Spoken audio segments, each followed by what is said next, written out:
Major Mohit Sharma. आतंकियों के बीच आतंकी बनकर कितने दिन रहे थे मेजर मोहित शर्मा, जिन पर बनी है रणवीर सिंह की फिल्म धुरंधर। मेजर मोहित शर्मा का जन्म 13 जनवरी 1978 शुक्रवार को रात 10:30 बजे रोहतक, हरियाणा में हुआ था। वह अपने माता पिता श्री राजेंद्र प्रसाद शर्मा और श्रीमती सुशीला शर्मा की दूसरी संतान थे। मेजर मोहित शर्मा को उनके परिवार के सदस्य प्यार से चिंटू और उनके साथी तथा सहकर्मी माइक कहकर बुलाते थे। शौक। माइकल जैक्सन के कट्टर प्रशंसक होने के नाते वह गिटार, माउथ ऑर्गन और सिंथेसाइजर बजाने में बहुत अच्छे थे। दरअसल, जो भी नया वाद्य यंत्र उन्हें मिलता, उसे वह एक चुनौती की तरह लेते और उसे पूरी कुशलता से बजाने की कोशिश करते।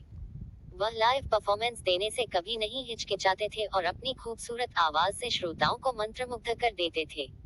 वह हेमंत कुमार के गाने गाते थे और उन्हें अपने माउथ ऑर्गन पर भी बजाते थे।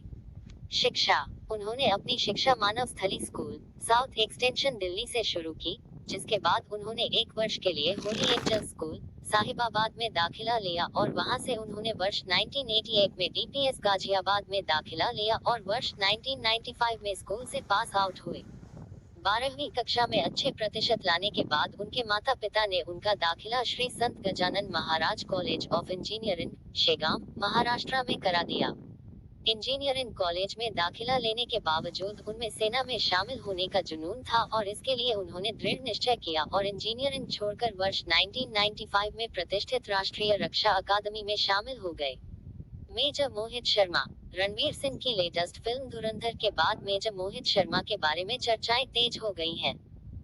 आइए जानते हैं कि मेजर मोहित शर्मा आतंकवादियों के बीच कितने दिन तक रहे थे। मेजर मोहित शर्मा। आतंकियों के बीच आतंकी बनकर कितने दिन रहे थे मेजर मोहित शर्मा, जिन पर बनी है रणवीर सिंह की फिल्म धुरंधर। मेजर मोहित शर्मा। रणवीर सिंह की लेटेस्ट फिल्म धुरंधर द 5 दिसंबर 2025 को रिलीज हो चुकी है।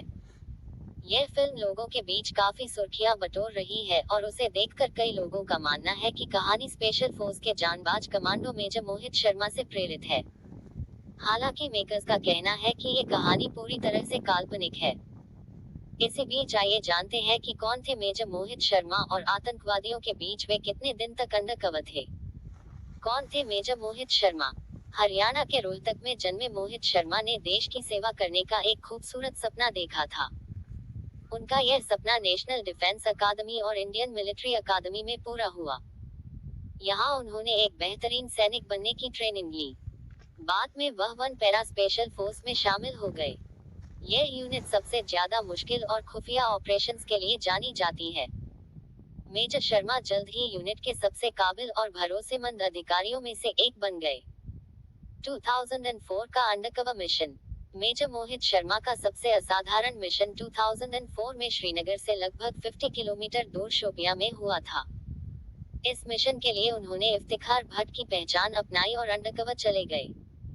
उन्होंने उस इंसान की पहचान बनाई जो भारतीय सेना से अपने भाई की मौत का बदला लेना चाहता था। उन्होंने अपना रूप पूरी तरह से बदल लिया। लंबे बाल, घनी दाढ़ी, बदली हुई आवाज और बदला हुआ व्यवहार। इस मिशन के लिए मेजर शर्मा 2 हफ्तों तक हिजबुल मुजाहिदीन के आतंकियों के बीच रहे। वहां उन्होंने खुफिया जानकारी इकट्ठी की, उनके ठिकानों को निशाना बनाया, उनके रास्तों को समझा और पूरे नेटवर्क के काम करने के तरीकों को समझ लिया। एक दिन खुल गया राज। खुफिया जानकारी इकट्ठा करने एक दिन खुल गया राज। खुफिया जानकारी इकट्ठा करने के बाद एक दिन स्थिति बिगड़ गई और मेजर शर्मा की असली पहचान सामने आ गई। चारों तरफ से घिरे होने के बावजूद उन्होंने आतंकवादियों का डटकर मुकाबला किया और मदद आने से पहले 2 टॉप आतंकवादी अबू तुरारा और अबू सब्जार को मार गिराया। कुपवाड़ा 2009 का मिशन।